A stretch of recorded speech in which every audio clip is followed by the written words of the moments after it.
All right, Vic, so you came in today because there's some things that are bothering you? Yes, I was robbed at Knife Point a couple of weeks ago.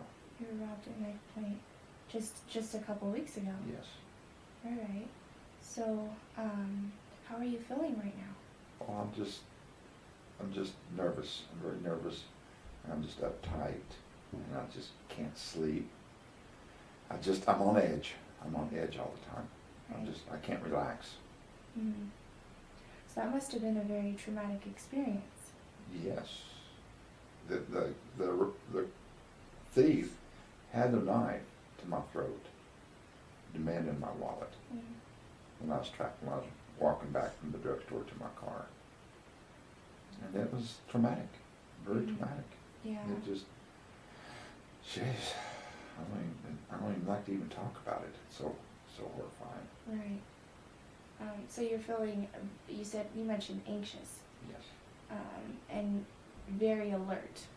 very alert. Um, I don't even want to go to bed at night because I don't even, it seems like I don't even get tired anymore. I'm so alert and so on edge. well, I can definitely see why you're having these feelings.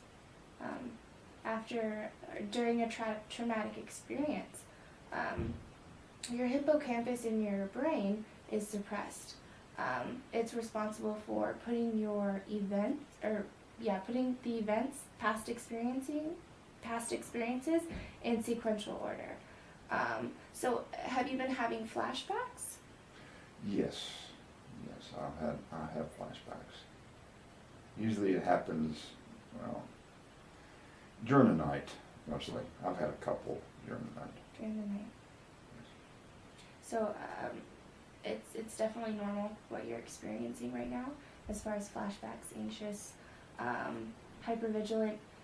Those are all symptoms of PTS that post-traumatic stress, and could turn into the disorder if we don't get your flashbacks under control. So tell me some things that you've tried to I guess, calm yourself during these flashbacks you've been having? Well, I just try to have happy thoughts. Not cliche, but I just think about good times I've had with my kids, my coworkers, my wife, and that calms me down. When I start thinking about good things, you got to think about good things to outweigh the horrific thing that happened. So, in the midst of a flashback, you kind of redirect yourself into thinking about happy thoughts, your wife. Yes, I do. And so how has that helped with the flashbacks? It's helped. It's helped. But I just, the anxiousness and I just need to calm down. Mm-hmm. I've been on a constant high ever since this happened. Because, my life, the guy could have, there's a mark on my throat where the knife was. Mm-hmm. That's how close I came to being murdered. Right. And I can see when you're talking about this experience, are you experiencing that anxiety that you do during a flashback as well? Always. I'm always feeling it. That's the reason I figured I need some therapy. I just gotta have some therapy because I can't handle it by myself. Right. Well, I think it's very strong of you to come in here and face these flashbacks. What are some other things that you've tried to redirect your anxiety?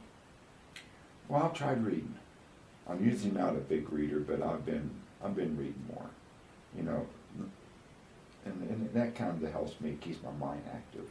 It keeps me calm, per se. But, so I've been reading and I always want to be around somebody. I don't like to be by myself now. So I've always got to be around somebody. And that helps a lot too.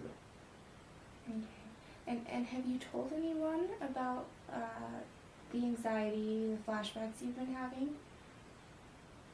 Well, yeah. I've told my wife and some close friends. All right. And how does that feel when you tell them about your flashbacks? Well, it kind of eases a little bit.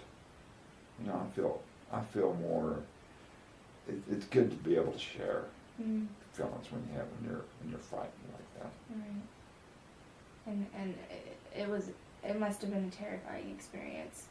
The worst So- I'll ever have. I don't think I'll ever have anything that bad Mm-hmm. happen to me ever again. It's a once in a lifetime thing, that's for sure. And Right. hopefully nobody goes through that in a lifetime. Mm-hmm. Well, you seem pretty calm right now. As we're talking about reading and the happy thoughts. So it seems like it's working for you.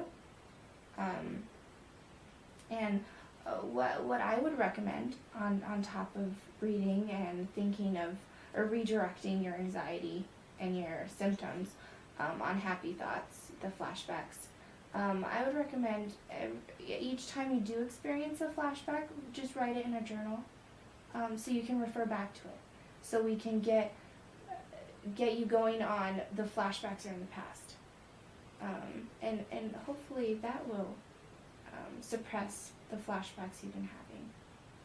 I think writing about it, I think having a journal, I think that's a good idea. I think that's a really good idea. And I'll be the way I keep track of my thoughts. Maybe I can get a better handle Right. on my thoughts and my aggression and my anxiousness. Mm-hmm. So that's something that you'll work on maybe for this upcoming week until we meet next week around this time? Oh, absolutely. All right. Absolutely. All right. It's a good idea. Well, let's pick up next week then, and we'll go over your journal, make sure and bring it in. Oh, absolutely. All right. Absolutely. Well, it was nice meeting you, Rick. Well, thanks, Doc.